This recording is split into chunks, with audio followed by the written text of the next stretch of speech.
C'est un score historique qu'a réalisé le Front National lors du premier tour des élections régionales en France. Le parti de Marine Le Pen arrive en tête dans 6 régions sur 13 et recueille près de 30% des suffrages selon des résultats provisoires.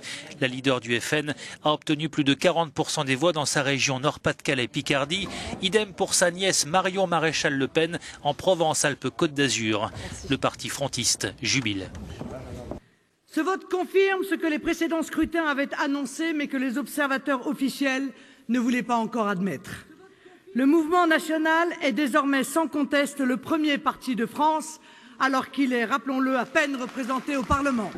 Deuxième avec environ 27% des suffrages, la droite emmenée par les Républicains de Nicolas Sarkozy n'est en tête que dans 4 régions.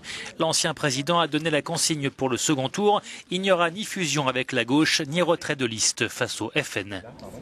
C'est un nouveau signe d'une profonde aspiration des Français à voir les choses changer dans notre pays.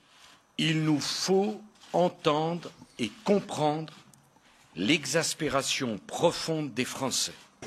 Enfin, le Parti socialiste n'est en tête que dans 2 régions et n'est crédité que de 23% des suffrages au niveau national. Le PS mise sur les voix des autres partis de la gauche pour rafler un maximum de régions au second tour.